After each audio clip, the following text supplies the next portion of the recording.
News Channel 5 on your side starts now.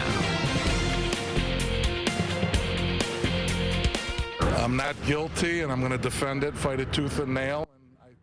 Cuyahoga County Commissioner Jimmy DeMora arrested by the FBI today, along with 7 others in the ongoing county corruption probe.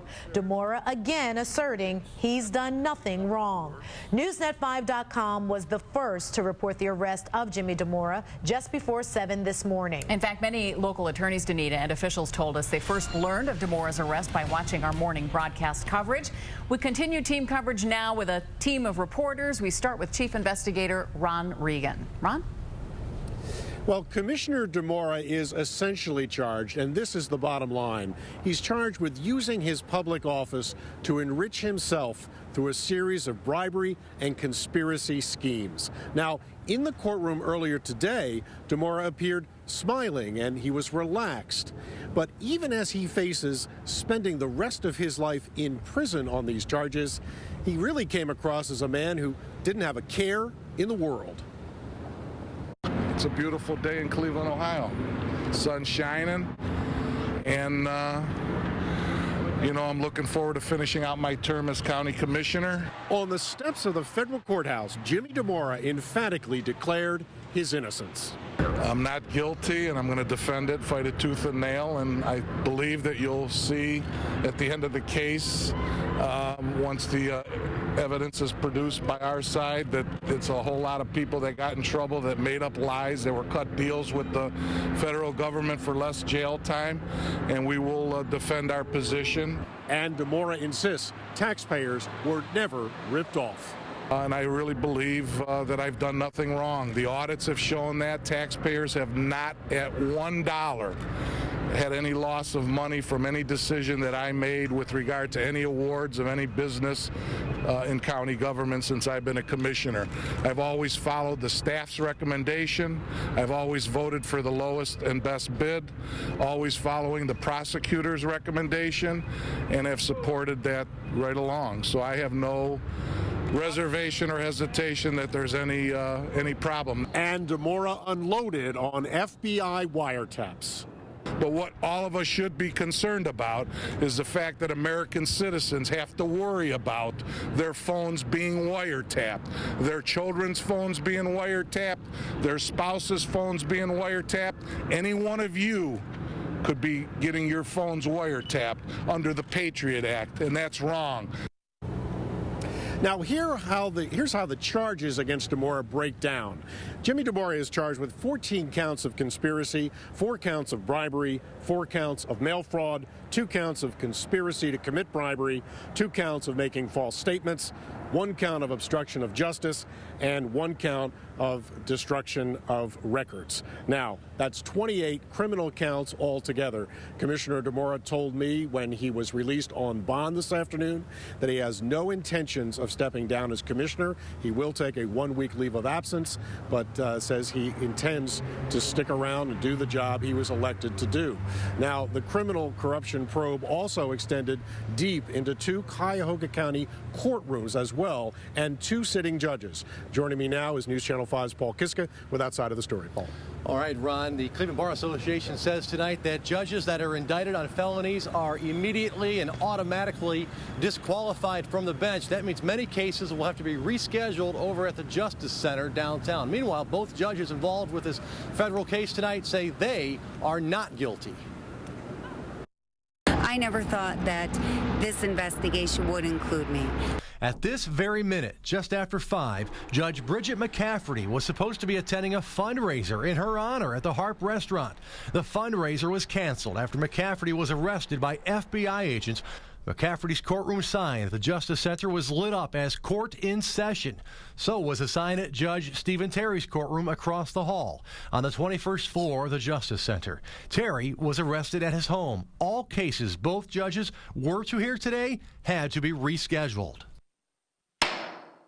In the federal indictment, investigators allege wiretaps show Judge Terry took bribes and kickbacks from Jimmy DeMora to give DeMora's business associates and certain construction companies secret advantage in litigation to enrich himself, and that DeMora is heard calling Terry, asking Terry to deny certain motions. Terry calls back saying, I took care of those two issues that we talked about. In the indictment against Judge McCafferty, investigators say McCafferty gave special consideration to cases that would benefit Frank Russo and Jimmy DeMora. After McCafferty was arraigned in federal court today, she made this statement just after 3 o'clock this afternoon. I instruct each and every jury that an indictment is merely an accusation. You're to draw no conclusions from it. And I enjoy the American legal system. I've spent my entire career in it, and I intend to avail myself of the system that I've dedicated myself to. I think it's going to make me a better judge. All right, however, some people wondering tonight how many people will appeal decisions in recent years by both judges caught up in a cloud of corruption allegations. Now, coming up at 6 o'clock tonight, we're going to hear from Judge McCafferty's opponent in the upcoming November election. You'll hear what he has to say. Here's a hint. He expects to be running unopposed. Reporting live from the federal courthouse, Paul Kiska, News Channel 5. Okay, Paul, thank you. Our team coverage of today's indictments continues now. 3 of those indicted worked in the county auditor's office. News Channel 5's Bob Jones joins us now with that part of the story. Bob? Well, Danita, one of those employees resigned. The other 2 have been suspended. All 3 men pleaded not guilty in federal court today. And now the new man in charge of the auditor's office talks with us about the widening corruption probe. The alleged corruption at the Cuyahoga County Auditor's Office went beyond Frank Russo, according to federal investigators. And Dave Rines, the new interim auditor, is disgusted by it. Totally inappropriate behavior, totally inappropriate for somebody that's in a public position. And if they did that, then they deserve whatever comes their way. The former deputy auditor, Samir Mohammed, is accused of getting kickbacks from a county computer contract and bribing DeMora and Russo with a gambling trip to Windsor, hoping he would get a promotion in return. Mohammed resigned yesterday. Not surprised, but certainly something that doesn't make me feel good about what's occurred here before I got here. Investigators say DeMora and Russo accepted gifts, payments, and other things of value from Jerry Shirovic, another employee of the auditor's office. In exchange, agents say Shirovic landed a $50,000 job at the sheriff's office appraising foreclosed homes. And another employee, Michael Gabor, is accused of helping to organize a sham election in which Joseph Gallucci ran against Russo for county auditor, but dropped out after it was too late for Republicans to select a replacement. Certified letters were sent today to both Gabor and Shirovic. As soon as we understood that they were indicted, we suspended them without pay. All of this has left county workers and residents shaking their heads. You do the crime, you do the time. Get somebody in there who's not money hungry and greedy and wants to do good things for the county. And we learned today that the former auditor, Frank Russo, will be in federal court for his arraignment tomorrow at 3 p.m. And coming up tonight at 6 o'clock, we're going to talk with the interim county auditor about gaining the public's trust back. Live in Cleveland along Lakeside Avenue tonight, Bob Jones, News Channel 5. All right, thank you, Bob. And as you can imagine, reaction to today's indictments continues to pour in. Our Curtis Jackson is with us now for that part of the story. Curtis. Lee and Danita, with campaign season underway, local Democrats and Republicans see DeMora's arrest as a turning point in Cuyahoga County politics. And the embattled commissioner's legacy to them may be that he was the reason voters approved a new county government. This was a change in response clearly to a constant reminder of the corruption of the process. And I don't blame the public for their expression. This county has had to operate under this black cloud that's been holding us back. Today, finally, the corrupt politicians lost and the people won.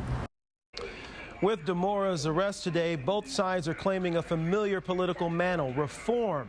Both sides again trying to get out the message that they are the right ones to continue on with the new Cuyahoga County government. Coming up tonight at 6, we're going to hear from some of the candidates running for the new county executive position, including a stunning admission from one of them.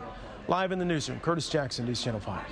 Okay, Curtis, thank you. And here once again a list of the 8 charged today. Jimmy DeMora, County Common Pleas judges Bridget McCafferty and Stephen Terry, Auditor's Office employees Jerry Shirovic, Michael Gabor, and Samir Mohammed, Robert Ryback, Local 55's business manager, and William Nieheiser, the former president and CEO of Reliance Mechanical. And we are bringing you in-depth coverage of this story on Newsnet5.com. In fact, we just wrapped up a live webcast. We're also getting a lot of response to this story on our Facebook page. David writes, "As ye sow, so shall ye reap." And Cindy adds, "I think it's a sad day, and the public trust continues to be slaughtered again." And about DeMora, Susan writes, "I think he should have manned up months ago instead of dragging out this little game of charades he was playing." Send us your comments to Facebook/WEWS5. Stay with News Channel 5 and Newsnet5.com for continuing coverage on these latest indictments. Coming up in our next half hour, a former U.S. attorney will join us live in our studio to offer some perspective on today's indictments. And we'll have much more from our live web chat on Newsnet5.com as well as your Facebook comments. Weather-wise, history made in the tropics today. We've got Igor, Julia. I'll tell you how they did it in my Power of 5 weather coming up. Next, staple of the community. Chrysler plant auctions off its contents, closing its doors for good. A somber moment for many in attendance. Months after the explosion, new information on the future of the well that filled the Gulf with oil. Then, all new at 6, more than 1,000 school district employees working under a new contract. What had to be done to get the new deal? That's next. We've just learned that 2 men involved in the ODOT corruption case will go to trial October 20th. The Cuyahoga County Prosecutor's Office says Dennis L. Crutcheville of Chagrin Falls and Dennis B. Crutcheville of Chesterland were indicted in November of 2009 for using a wide variety of scams to illegally steer ODOT contracts and business to friends and associates. And a Cleveland man who pleaded guilty to killing his girlfriend's 2-year-old toddler will spend his life in prison with a chance at parole after 15 years.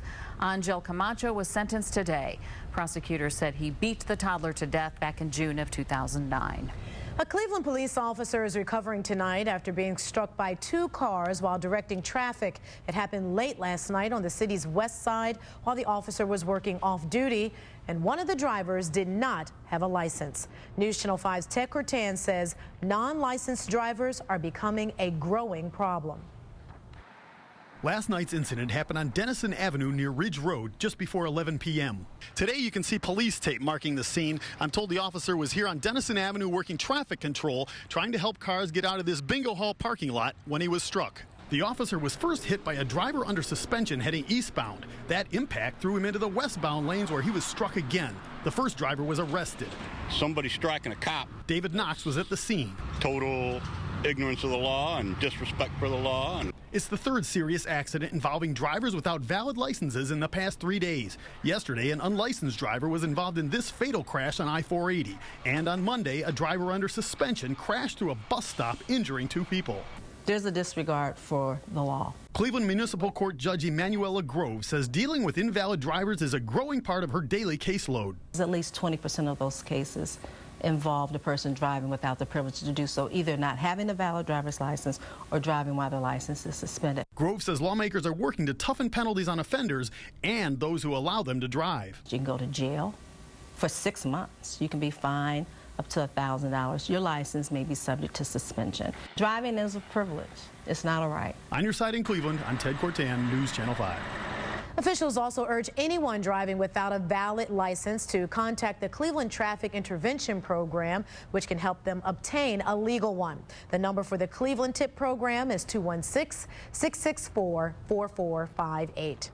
The investigation continues into that deadly crash on I-480 at Lee Road. We broke this story yesterday live on 5. 51-year-old Jonathan Williams of Lorain died when his truck was rear-ended, causing him to lose control. Police say 18-year-old Jason Sloan, who was driving a Chevy Cobalt, was charged with aggravated vehicular homicide. Now, with Northeast Ohio's most powerful radar, this is your Power of 5 weather. Oh, look at that. Lorain-Carnegie Bridge looking good. We got a few high clouds overhead, but there's still sunshine filtering through. It's been another terrific day. As you can see on our bug there at the corner of your screen, 71 degrees here on the east side of Cleveland. Slightly cooler near Lake Erie, but if you have evening plans, the good news, you're going to get through them dry. Let's go to our Power of 5 live Doppler Network radar. I want to talk about history being made today. Not since 1926 have we had 2 Category 4 hurricanes at the same time in the Atlantic Basin. Igor, Category 4 storm, maximum sustained winds at 135 miles per hour. And for most of the day, Julia was also a Category 4 hurricane, maximum winds 135. She's dropped a little. She's now a Cat 3 down to 125 miles per hour. That's as of 5 p.m. But still, history made today, 2 Category 4 storms at the same time in the Atlantic, first time since 1926. Let's go to the big board weather maps now. We'll talk about dry weather across the region now, but look what we're tracking. A low pressure right here over South Dakota, and it's stirring up some vigorous, severe thunderstorms moving into Sioux Falls. Another line developing out here between Minneapolis and Des Moines. This is a system that's going to move our way. And right now, the timing of this system is pretty good for strong to severe storms tomorrow afternoon anywhere across northern Ohio. We're all in a slight risk for severe storms tomorrow afternoon. Currently 66 downtown, dew points in the low 50s, and northeast wind at 15, so a bit breezy out there. But all in all, if you grab the sweater, if you're headed out to the Tribe game, you should be okay. Inland, look at this, again, flirting with 80. There's 80 in Findlay, Marion 79. We've got upper 70s, Mansfield to Worcester along Route 30 into Canton, Dover, New Philly, 76 in Akron. But again, coolest right here in the Lakeshore counties. Mid-60s for Ashtabula. Elyria, though, is at 75. So away from the lake, just tremendous, beautiful weather for, what, the 8th day in a row? There's high pressure overhead now. It's going to slide off to the east and allow a warm front, a low pressure, and a cold front to move in during your day tomorrow. We'll be in the warm sector of this thing for several hours tomorrow afternoon, and that's where we expect strong thunderstorms to develop. Sometime I would expect late morning to our west, and if things go the way our computers are suggesting, those storms will move through during the afternoon. We may still be experiencing storms by this time tomorrow, so something we'll watch. You can track the storms with us on newsnet5.com all day tomorrow. We'll have our little storm tracking page up for you. Tribe game, 60s, partly cloudy and dry. Let's show you. There we go. Moderate and high grass and weed pollen. Again, just a problem today. Boaters 1 to 3 footers out there. Northeast winds. Lake water at 68. We'll go 60 tonight, clouding up. Strong to severe storms tomorrow, 77. A former mainstay of the Twinsburg community sells off thousands of items at an auction this afternoon. The Chrysler stamping plant was a major employer in Northeast Ohio for 50 years until it closed. Kristen Severance with our partners at the Ohio News Network says for some bidders today was bittersweet. Workers who spent decades here at the old Chrysler stamping plant in Twinsburg come back one last time to get a keepsake or memento after so many years here. Jack Baez started working in the Chrysler stamping plant in 1983. His last day was February of this year when the Twinsburg factory shut down. This is the first time he's been back. I've not seen it this vacant. I've never seen it this dead. I mean, it was a vibrant community in here with thousands of people and everything moving and all the machinery going up and down and the noise, and it's a lot different now. It's just, it's hard. 65 news or 65, 65, 75 and away down. Now the sound of an auctioneer's voice replaces the noise of the machines. The Canadian-based company called Maynard, now in charge of the plant, is selling off everything. Tooling, cabinets, workbenches, shop vacs. I mean, pretty much anything that was accumulated over the last 50 years in the facility. Most of the 500 people bidding on the 3,000 items work for industrial companies, but some came for personal reasons. It's really strange to come here. It's kind of like coming to a funeral, to be honest with you. I'm not going home empty-handed. I want to take home part of Twinsburg with me, so I have it, and that's the reason I came. In Twinsburg, Kristen Severance, the Ohio News Network. Such poignant observations there. The auction continues tomorrow from 10 in the morning until 9 at night. The plant is on Aurora Road in Twinsburg. We continue to follow developments in today's county corruption indictments. We'll talk live to a former U.S. District Attorney to get his observations. That's coming up in just minutes. Plus, residents lose tens of thousands of dollars in electronic equipment after a power surge. I lost my fridge, my microwave, my kids' TV. But who's responsible for the damage? This is troubleshooter Joe Paganakis. I'll have some answers. Then new tonight at 6 o'clock, help for domestic violence victims. What's being done for those living in fear?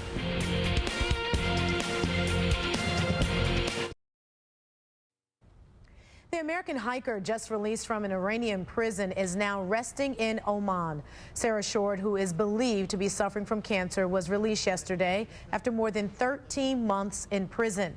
Two of her companions remain in jail. Today, their mother said they hope their sons will also be released soon. All three were accused of spying after crossing into Iran while hiking back in 2009. Tonight, the Obama administration is seeking tighter oversight of the nation's pipelines after the deadly explosion in California. The legislation submitted to Congress today also calls for stronger penalties for violations of pipeline safety rules. The explosion last week in California killed at least 4 people and destroyed dozens of homes. And new information tonight on BP's blown-out well in the Gulf. The well is now expected to be permanently sealed and declared dead by Sunday. That is 5 months after the rig exploded.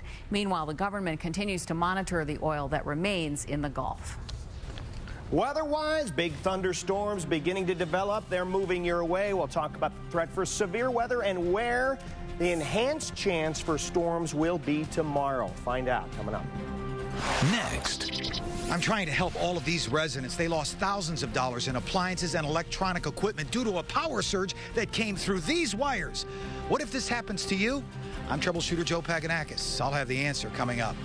Then, all new at 6, a central location, the upside to consolidating domestic violence help centers, and when Northeast Ohio may see a merged agency. That's next. The news continues right now on News Channel 5 on your side. We continue to follow new developments in the Cuyahoga County corruption probe. County Commissioner Jimmy DeMora and 7 others indicted and all arraigned in federal court today, all pleading not guilty. We were the only broadcast station at DeMora's house when he was arrested by FBI agents. And later, DeMora reacts as he's being driven into FBI headquarters, showing us his middle finger. And here again, a list of the 8 charged today. You have County Commissioner Jimmy DeMora, County Common Pleas judges Bridget McCafferty and Stephen Terry, Auditor's Office employees Jerry Shirovic, Michael Gabor, and Samir Mohammed, Robert Ryback, Local 55's business manager, and William Nieheiser, the former president and CEO of Reliance Mechanical. And joining us now is former prosecutor and FBI agent John McCaffrey to help us understand what some of the charges in this long list mean today. For example, we have conspiracy to commit mail fraud. What does that entail? Lee, we have it all in this indictment. We have conspiracy, bribery, extortion, false statements to FBI agents, tampering with evidence, tampering with witnesses. It's just about all in there. But specifically to your question about the conspiracy to commit mail fraud or wire fraud, that essentially involves others acting together with the purpose of committing a scheme or artifice to defraud, specifically in this case, the county and the government. There are also other charges that relate to extortion, or the Hobbs Act statute, which is a very common statute that is used by the FBI and federal prosecutors to combat public corruption. That essentially makes a violation someone who solicits, demands, or requests anything of value in exchange for that public official performing an official act. There's also the federal bribery statute involving programs that are federally funded. That's the 666 statute. And what that gets at, again, is any solicit, demand, or request for something of value intending to personally benefit from the outcome of this particular program that may be receiving federal funds. What do you think the defense attorneys, you're a former prosecutor, the defense attorneys are thinking their clients here? What route should they go to try to defend their clients against these charges? Well, what's interesting about this particular indictment is its very structure is built around wiretap evidence, conversations that were consensually recorded by someone wearing a body recorder, or in one case, involving a judge, false statements made directly by that judge to the agents. So I think the challenge that the lawyers have defending these individuals is getting their arms around literally thousands and thousands of hours of wiretap testimony and being able to try to put in context what those statements are. You spent several years as a special agent with the FBI, and investigating public corruption was really your area. So from your point of view, how do you think this case unfolded? The FBI built their case. They built it, well, the charges, some of the conduct at issue here goes back to 2005. The wiretaps were probably up for a long period of time. And what that involves is agents going out and doing hard work of talking to individuals, generating the probable cause, the very high level of probable cause that's needed to go to a judge and get a wiretap. And there were a number of, as you can see in the indictment, there were a number of wiretaps involved in this particular case. Definitely. Well, we thank you very much. We have John McCafferty here, former FBI agent and prosecutor. We thank you for your insight. Thanks so much. Thanks. We have also been following this story not just on News Channel 5, but also on NewsNet5.com as well. In fact, we first reported Jimmy Damora's arrest this morning on our website. News Channel 5's John Kosick just hosted a webcast and joins us now with more. John? Yeah, Lee, what an exciting and action-packed afternoon we had here at NewsNet5.com. Throughout the day, really, as this Cuyahoga County corruption probe really reached a crescendo. Many of you first turned to NewsNet5.com this morning when we broke the story about county corruption and the indictment against Jimmy Damora. Then throughout the day, we had the indictments, the reaction, the pictures and video. And then we gave you a rare in-depth look at the charges and the players with our live webcast from 4 to 5 this afternoon with legal analysis from Avery Freeman, political analysis from Dr. Tom Sutton. And we also have our web chat, I should say, going on right now, and we're getting a lot of comments from many of you out there. We're also getting many of comments from you via Facebook, email, and Twitter. Here are some of the comments we're hearing from you. Kathy writes in, you know, I'm so tired of these people ripping off the system. This was long overdue. While Alan said, I just hope the Democrats have the guts, my word, to finish the investigation as it should be done. And Ronnie writes, the judges should be removed from the bench and all their cases be reviewed. Well, we want to know what you think as we take a live look at NewsNet5.com. This is the mugshot of Jimmy Damora, and we have all the mugshots of all the people charged today online on NewsNet5.com. We want to hear what you think. A lot of people have reaction. No one's shy about expressing it. Give us drop us a line, take part in our live web chat, or give us an email or post something on Facebook, and we'll pass them along to all of you at home as well. Reporting live at NewsNet5.com, John Kosick, News Channel 5. All right, thank you, John, and stay with News Channel 5 and NewsNet5.com for the latest developments in the county corruption probe. Coming up new at 6, reaction from some of the candidates running for a county executive to today's developments. And you'll also hear from Judge McCafferty's opponent on the November ballot and see what taxpayers are saying about the indictments. You can now get your vote by mail applications in Cuyahoga County for the November elections. There are 141 candidates in different races and 151 issues on the ballot. You can also get a ballot application from the County Board of Elections website or your local library. The ballots will be mailed to voters later this month. Coming up next live on 5, camel rescue. It's true. Find out how the animal ended up in a sinkhole. And later, we're on your side with how to protect your expensive electronic equipment from a power surge. It's information you need to know.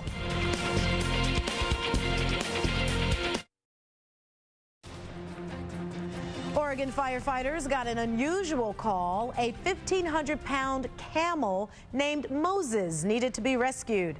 Moses' owners called for help after the camel fell into a 6 to 8 foot deep sinkhole. It took several hours to get Moses out, and after resting for a while, a veterinarian gave him a clean bill of health.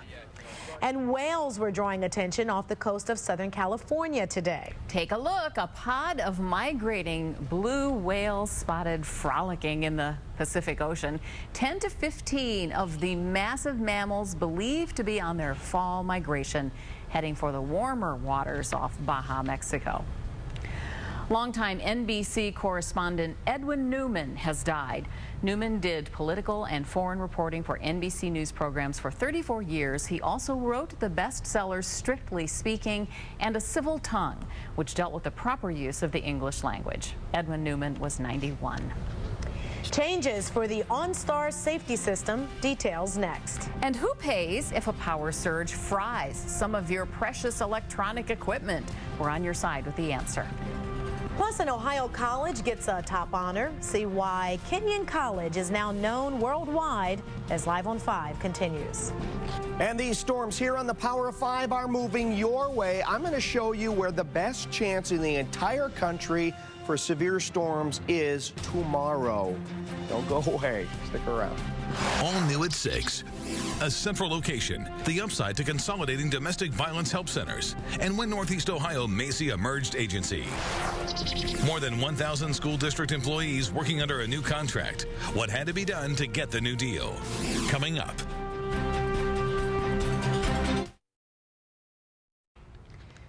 Tonight, General Motors is revamping the computer system that runs its OnStar safety system. GM is saying OnStar will have better voice recognition so drivers can use verbal commands to stay connected to the internet. And in a few months, the change will let the system read cell phone text messages to drivers, and drivers can use a button on the steering wheel to send a preset reply.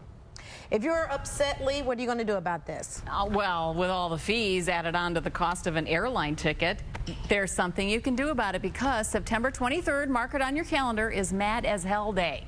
A group of frequent flyers and travel agents has set up a website with an online petition for signatures. They want airlines and travel websites to disclose all fees up front before passengers book a ticket. The signatures collected will be given to the U.S. Transportation Secretary September 23rd.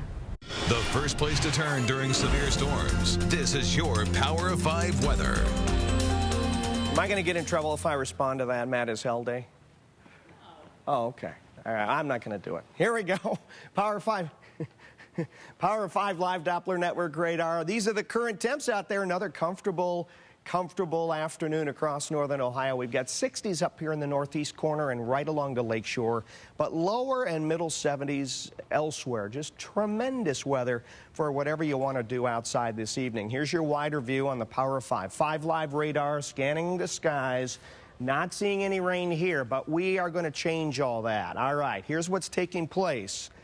We've got a low pressure spinning here. We got a big old line of severe storms already moving through Sioux Falls, South Dakota, headed into Iowa and southern Wisconsin and southern Minnesota. There's the tornado watch box right along the warm front, cold front couplet, we call it, with that low pressure. Now, here's what's going to happen tomorrow. The low is going to be right about here. Cold front, warm front. We'll be in the warm sector. Look at this. Here's where your severe storms are likely, according to the Storm Prediction Center, tomorrow afternoon. Most of Ohio. Now, there's a slightly enhanced area where the Storm Prediction Center says that storms are most likely to become severe out of any part of the country tomorrow. Guess where it is? Right there, inside that box. The best chance for severe weather tomorrow across the entire United States is right here in the News Channel 5 viewing area. So it's something that we're going to take seriously and watch very carefully beginning tomorrow morning with Christine Ferreira, 5 a.m. Good Morning Cleveland. Damaging straight-line winds would be the main threat, but I can't rule out some large hail, and I can't rule out a brief tornadic spin-up, something we'll watch. 60 degrees tonight, clouds thicken up. A pre-dawn rain shower possible as the warm front moves in. Tomorrow we'll be in the warm sector for a while. 77 degrees. It'll feel a little muggier. Likely storms, some severe, especially during the afternoon. We'll keep a close eye on things for you. Thursday night, showers should clear out quickly. Friday's going to be dry and cooler, 67. Good night for Friday night football. Dry weather there. Saturday, 73. And then look at Sunday.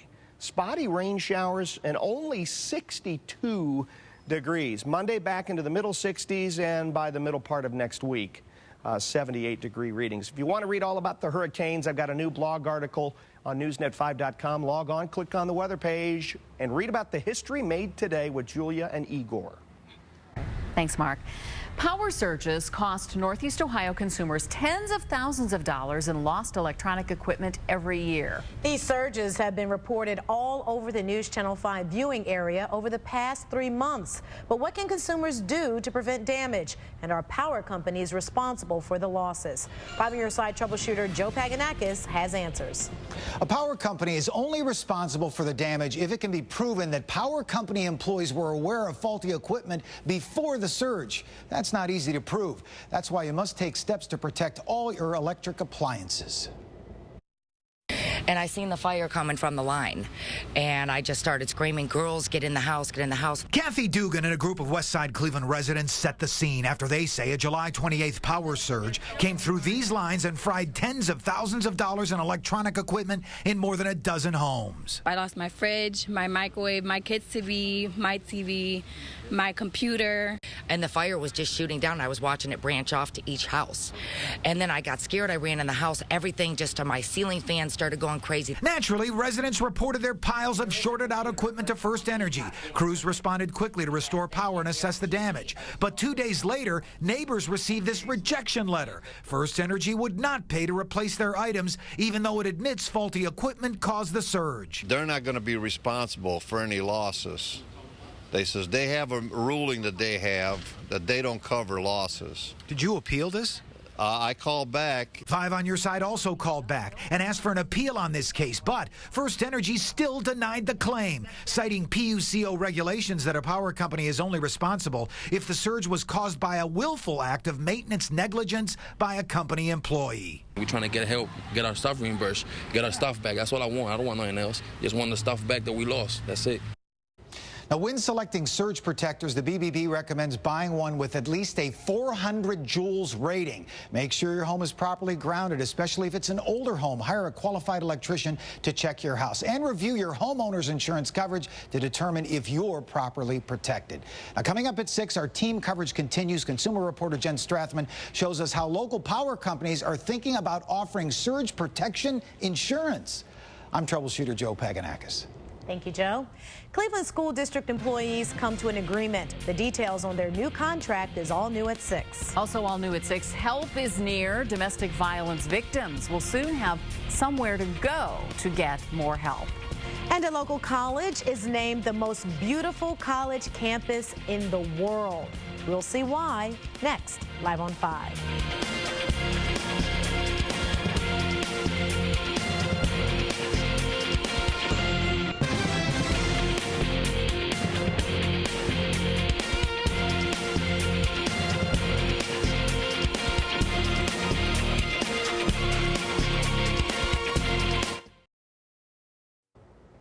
Forbes magazine recently put together a panel of architects and campus designers to determine the most beautiful college campuses in the world. And the #1 ranked campus is right here in Ohio. News Channel 5's Joe McGee traveled to Gambier for a look at Kenyon College. Gothic architecture, lots of green space, and more than 10,000 trees. That combination of beauty sets Kenyon apart from, well, every other college campus in the world. Just ask Clevelander Taya Fani. It's really pretty, especially in the fall. There's like leaves everywhere. It's like yellow, oranges, reds, all over the ground and on the trees. It's so pretty. Inside the Great Hall, students eat in what many say reminds them of Hogwarts from the Harry Potter movies. Outside, the stunning brick buildings remind you of an Ivy League college. And when I first came to Kenyon, I thought it looked like a little miniature Princeton on a hill. Nugent, who attended Princeton and worked there before coming to Kenyon, says there's something more than the visual beauty that makes the school special. There's a beauty that comes from within the community of Kenyon. Katie May is from the Boston area but chose Kenyon, and she agrees. I don't know, I felt like Kenyon gave a much less stuck-up kind of attitude that you sometimes get in the Northeast. People are just a lot friendlier out here. So, will this new recognition mean more interest in the school? When it appeared Sunday on the Yahoo website, here's what we've learned thus far. On a given weekend, apparently our website usually receives about 300,000 hits. This weekend it received 1,300,000. At beautiful Kenyon College, Joe McGee, News Channel 5. For a list of the top 5 most beautiful college campuses in the world, go to our website, newsnet5.com. Thank you for watching Live on 5. News Channel 5 at 6 starts in 90 seconds.